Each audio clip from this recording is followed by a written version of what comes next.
Hey guys, welcome to the notes for graphing point-slope form equations. We're in Unit 3. Our essential question is, why are multiple representations important? So this is the first form you guys learn how to graph and write. So you guys don't really know about the other representations yet, but sometimes it is more useful to use point-slope over slope-intercept or standard form. So we're going to go ahead and review point-slope form here.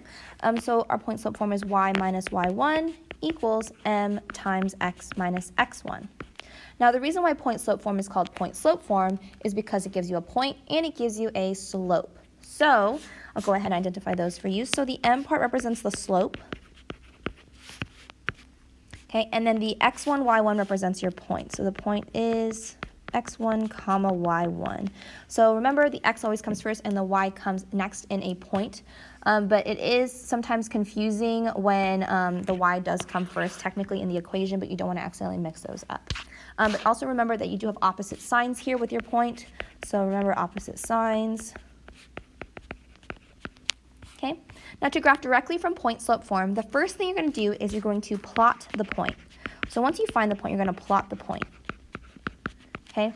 Now, why do you plot the point first? Well, just like with anything you do in life, you have to have a starting point. If you don't have that starting point, you don't know where to go from there. So you want to plot that point first, and then you're going to go ahead, and once you do that, you're going to use the slope. Okay. So given point-slope form equations, you're going to plot the point, and then you're going to use the slope afterwards. All right, so we're going to go ahead and jump into number 1. Identify the point and slope in each equation, then graph the line. Okay, so just like with point-slope form for writing, it's going to be in the same similar form, so all of your variables should be in the same place. Y minus y1 equals m times x minus x1. Okay, well, remember, m represents our slope, so if we're asked to find the m here, the slope, it's going to be positive 5 here. But remember, when we're graphing, or not really graphing, but when we're talking about graphs, the easiest way to find the slope or use the slope is having it in the form of rise over run. Well, rise over run is listed as a fraction. So we want to write this 5 as a fraction. So I'm going to write it as 5 over 1 like this. So how to write 5 as a fraction, you would put a 1 underneath. Any whole number you have, you just put a 1 underneath. All right, so that's the 5 part. The point part is going to come from our x1, y1. So our x1, y1 are here. And remember, it's opposite sign, so it's 2 comma 3. Remember that x always comes first, and then the y value comes second. The most common mistake I see people do is that they leave it as negative. So they put -2 and -3, but you don't want to do that because it's a completely different spot. Okay? And then the next thing you're going to do is you're going to plot that point first. So you're going to go ahead and plot the point 2, 3. Okay, once you plot that point, then you're going to use the slope. Okay, oh, sorry. Someone came into my room, so sorry about that. Okay, so you're going to plot the point 2 comma 3, and then you're going to use the slope here, which is 5 over 1. So 5 over 1 means I'm going to rise 5, run 1, so this will be rise over run, right? Well, that's going to be positive 5 rise, and run positive 1. Okay, well, let's rise 5. Let's see. 1, 2, 3. Well, my graph isn't big enough for me to rise 5, so what do, right? I don't have room to do that. So here's what you do instead. We're going to have to write an equivalent form of 5 over 1, and here's the equivalent form of that. Technically, 5 over 1 is the same thing as -5 over -1. Why is that the same thing? Well, isn't 5 divided by 1 positive 5? Well, -5 divided by -1 is also positive 5. So these are both the exact same number. I'm just writing it 2 different ways because I couldn't graph using my rise over run the first way, so I'm going to try it the second way. So let's try it the second way. Let's try it this way right here. Let's try -5 over -1. Okay, well, -5 means I'm going to rise -5, which means I'm going to go down 5 from my starting point. So starting point, we're going to go down 5. So 1, 2, 3, 4, 5. And then we're going to run to the left one because it's -1. So we're going to run to the left one, and then we're going to plot our point there. Okay, now I always have you guys try to graph at least 3 points if possible. Always do at least 3 points. If you can't fit 3 points, then obviously you can't keep going. So we'll try to keep going here. 1, 2, 3, 4. Can't keep going because there isn't enough room for 5, so then I would stop here. So this would be my final line here. I'll go ahead. Ooh, that's not very good. I'm going to draw a line connecting your points as best as possible. Try to extend that line as far as you can. Don't just connect the dots and then draw an arrow here. It's really hard for me to see your points if your arrows are right on top of them. So you just draw a line through your points, and then you're done here. Now, why is this line looking like this, right? Was our slope positive or negative here? It was positive. Now, regardless of which form you use, these are both positive numbers. 5 over 1 is positive 5. Negative 5 over negative 1 is positive 5. So it's a positive slope, which means my line should be positive. If your line is not facing the correct direction, that means you probably graphed it wrong. So always double check that. Moving on to number 2. Go ahead, we have y plus 2 equals 1/2 x minus 5. So I'll go ahead and first identify my slope. Well, my slope here is going to be positive 1 over positive 2. Now, again, we want to write that equivalent slope just in case we can't use that slope. So we'll write the equivalent form, which is technically negative 1 over negative 2. 1 over 2 in the calculator gives me 0.5. Well, negative 1 divided by negative 2 also gives me 0.5. So both of these are positive 0.5. They are both positive numbers, positive slopes, which means my line should be positive. Okay, the next thing I'm going to identify is my point here. Well, my point here is going to be the point positive 5, negative 2. Positive 5 because x comes first and it's opposite, so it's instead of negative 5, it's positive 5. And then we have positive 2 for our y value negative 2 for our y value because it was positive 2 in the equation. So positive 2 in the equation, but negative 2 as our point. So remember opposite signs there. All right, so let's go ahead and plot that point, 5 comma negative 2. You want to plot the point first because you got to have a starting point. So in order to graph something, you always want to start at 0, 0. Okay, so in this case, we go right 5, down 2, and that's where our starting point is going to be. Okay, so I'm going to try to use the first slope here, which is 1 over 2. So it's going to be rise positive 1, run positive 2. So rise would be up 1, and then run to the right 2, but we don't have room for that, so we got to use the opposite direction here. So I'm going to go ahead and use this guy. Rise is negative 1, run is negative 2. So our rise is negative 1, so that's going to be down 1, and then running negative 2 is running to the left. So down 1 to the left 2, and then you plot a point. Down 1 to the left 2, plot a point. And then if you can plot another point and keep going, then plot another point. So in this case, I could go down 1 and over 2 again.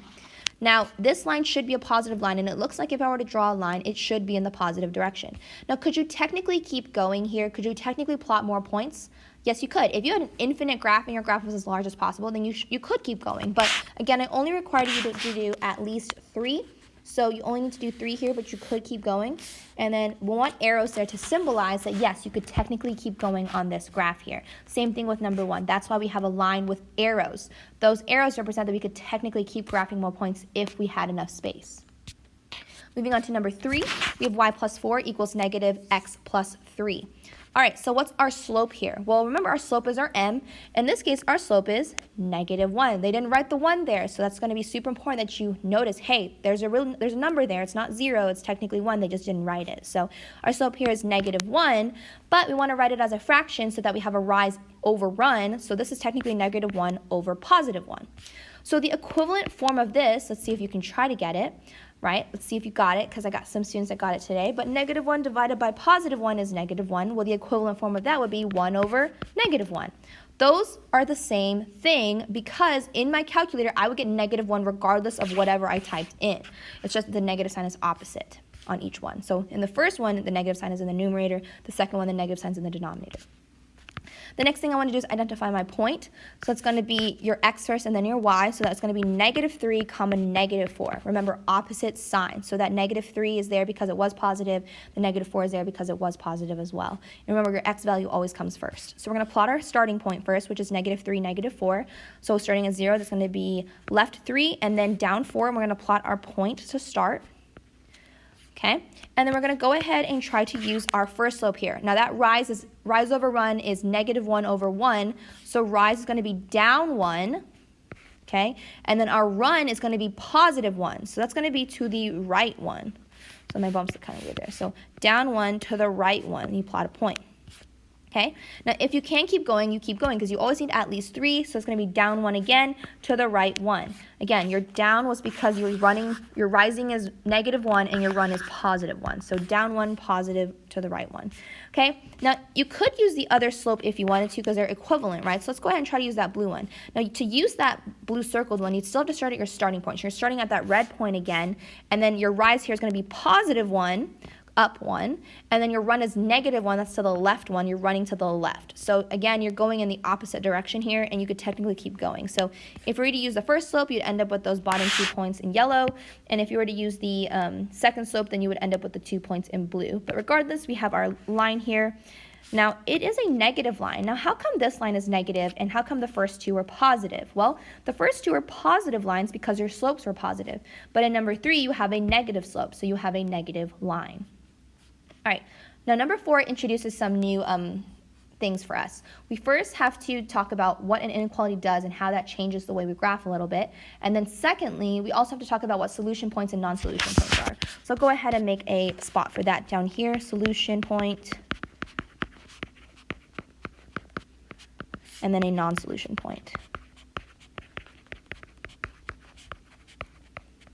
Now, we typically do inequalities more with slope-intercept form, the form that we're learning next. But I do like you guys to know a little bit about it in point-slope form so that it's not as new for you when we get to slope-intercept form.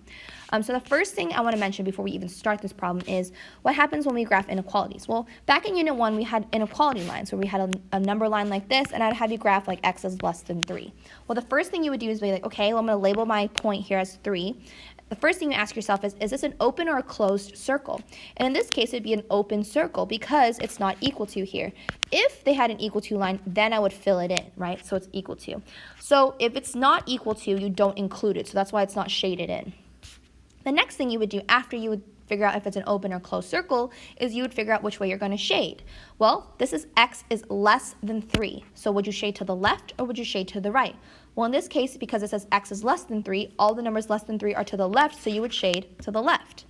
Okay, so that's the two things you'd have to ask yourself. You're going to ask yourself similar things when you're graphing these types of inequalities as well, but they're going to look a little bit different.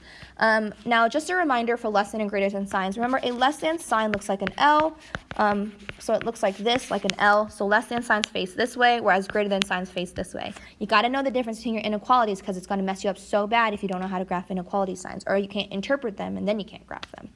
All right, so the first thing I'm going to go over is what kind of lines you'll have. So if you have a less than or a greater than sign, if you have a less than or a greater than sign, so not equal to, just less than or greater than, when you graph your line, it's going to be a dashed line. Now, sometimes I call this a dotted line. I know it doesn't look like dots, but I call it a dotted line instead of a dashed line because dash just doesn't like roll off as easily. And then if you have a less than or equal to or greater than or equal to sign, then when you graph your line, it's going to be a completely solid line when you graph, so just like normal. Okay, so the way I kind of have students remember is if you have a solid line underneath, see this inequality sense, you have a solid line underneath, you have a solid line when you graph.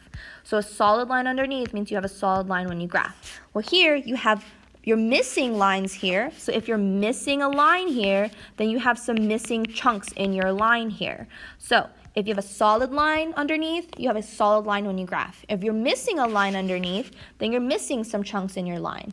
Okay, so that's the first part. So instead of open or closed circles, we have dotted versus solid lines, or dashed versus solid lines. The second part is the shading. So just like with inequality signs on a line, on a number line, you're going to shade here. But here we're going to shade either above or below. So if you have a less than sign, such as less than or equal to, when you shade, you're going to shade below the line. So if you have a less than, you shade below. If you have a greater than sign, such as a greater than or equal to, you shade above. Okay, you shade above, so you go above there. So you do have to think about solid or dotted lines, and you have to think about shading above or below. So go ahead and start number 4. Okay, first thing we're going to do is identify that slope. Well, our slope here is -3/2, so -3 over +2. Remember, there's only one negative sign, so you just choose to put it in the numerator. Or, if we need the equivalent, that would be +3 over -2. Again, if you were to type either of these in the calculator, you should get -1.5. You have a negative slope regardless of what you do because these are equal to each other. Okay, the next thing you do is find that point. So in this case, our point is -1, +3, -1, +3. Okay, so we're going to go ahead and plot our point. So it's going to be left 1, +3, so it'll be up through. So that's our starting point right there. And then we're going to use our slope. So I'm going to go ahead and use this first slope if I can. So that's going to be rise over run. Rise -3, run +2. So rise is going to be down 3. So we're going to go down 1, 2, 3. And then our run is going to be +2. So we're running to the right, 1, 2. And then we plot a point. And if we can keep going, then we'll go ahead and keep going. So I'm going to go ahead and keep going. So down 3, right 2. Okay, and again, you only need at least 3, but you could keep going if you wanted to, so I could keep going right there. And then if I wanted to use the other slope, I could, so that would be, you go back to the starting point, and then you would go up 3, and then -2 is going to be, oops, I made it a straight line, 1, 2, 3, up 3, because it's a positive 3, and then your run here is -2, so it'd be left 2, and then you plot a point there. So regardless of which way you go, you should end up in the same direction. You have a negative line because it is a negative slope. Now before you draw a line through this, you must figure out, because this is not an equation. Equations have solid lines no matter what. Those are easy. But inequalities you have to think about. Are you going to have a dashed line or a solid line here? You would have a dashed line here. Remember, solid line underneath means a solid line when you graph, and if you have no line underneath, then you have missing lines in your graph. So because this is not an equal to, this is just a greater than, you're going to shade with a dashed line. So we're going to have a dashed line here. And you want to make that as clear as possible. Try to make sure that I know that it's dashed. And again, you do need those arrows because you could technically keep going if this graph was infinite. Okay, so we got the dashed part covered, so either dashed or solid, and it's dashed in this case. The second part you have to ask yourself is, do I shade above or do I shade below? Well, this is a greater than symbol, right? Remember, a less than symbol looks like an L like this, so less than. This is a greater than symbol. So if it's greater than, you're going to shade above. So when you draw a line through your graph, it's going to split your graph into 2 sections. You have section 1 over here and section 2 over here because that line is cutting it in half. So if I'm asking you, if it's shading above, would you shade in section 1 or section 2 if you're shading above the line? Well, above the line would be in section 2. So what you're going to do when you shade is you're going to fill in that section that needs to be shaded. You're going to shade it in with your pencil or whatever you have. I don't like this when you guys shade because it's really hard for me to tell and count that that's shaded. So try to shade in as many points as you can, or shade in all of those things over there. All right, the last thing I mentioned with inequalities is your solution point versus a non-solution point. So solution points are located in the shaded region. Okay, solution points are located in the shaded region, whereas non-solution points are located in the non-shaded region. Okay, solutions are in the shaded, non-solutions in the non-shaded. All right, so let's go ahead and pick a solution point. So a solution point can be literally any point as long as it lies in the shaded region. So any point. So I could pick the point +2, +4. 2, 4 is a solution point. It lands in the shaded region, so that could be a solution point. But is that the only solution point? No, because there's an infinite amount of points that you could pick. Literally any point in this section is a solution point. So you could also pick the point +5, 1. That's also a point. So it's a solution point, right? It lands in the shaded. So always try to plot your points to make sure it is in the shaded. A non-solution point is a point that's located in the non-shaded region. So, for example, the point 0, 0 here lands outside of the shaded region in this section, so that would be considered a non-solution point. Or maybe -3, -3. That's also considered a non-solution point. So always test your points and plot them and see if they actually do land in the shaded or the non-shaded. All right, last one. This one's a little bit easier because I'm not introducing so many new things, because number 4 I had to introduce a few new things to you, but number 5 should be a little bit easier. First thing, identify our slope, where our slope here, our m here, is -2. We want to write that as a fraction, so it's going to be -2 over +1 or 2 over -1. Now, you don't have to write both forms of the slopes if you don't want to, but I do like to write both forms just in case so that you have your options. Okay, and our point here is going to be +4, -1. X comes first, +4. Y comes next, -1. So we plot the point, going to be right 4, down 1. Okay, now this is a negative slope, which means if I were to graph this line, it should be a negative direction. So we're going to go ahead and use that first slope, down 2 to the right 1. So down 2, down 2, so 1, 2. And then to the right 1, plot a point. Looks like I can keep going because you want to graph at least 3. So down 2 to the right 1 and plot a point. I don't like to include the little alligator bumps things when I'm graphing, so I'll go ahead and get rid of those. Now, if you wanted to use the other slope, you can as well. That would be a rise of +2, so up 2, and then run to the left 1 because it is -1. And you could do the same thing in the other direction. So you could technically have an entire line if you'd like. Now, again, you're going to draw a line through these points, but before you do that, you must ask yourself, do I have a solid or a dashed line here? Well, this is a less than or equal to sign. Well, because there's a line underneath, then there's going to be a solid line when I graph. So solid line underneath, solid line when I graph. So I'm going to have a line that's solid going through all of my points. And I like to draw that line going through completely all of my graphs, so I have two separate sections. So there's section 1 over here, and there's section 2 over here. So then I got to figure out which way do I need to shade. Well, if I'm shading here, this is a less than or equal to. Less than means I shade below. So below the line would be anywhere down here. This is below the line. Okay, that's shading below. And then the next thing we're going to do is go ahead and identify our solutions and non-solution points. So solution and a non-solution. Okay, so solution point in this case, easy point to pick would be 0, 0. Okay, that lands in the shaded region, really easy. But again, there's way more solution points than that, but I only need one from you. And then a non-solution point could be the point maybe 5, 3. So 5, 3 is located right here. It's clearly in this region that's not shaded, so that is clearly a non-solution point. So that is it for graphing point slope form. If you have any questions, please feel free to let me know.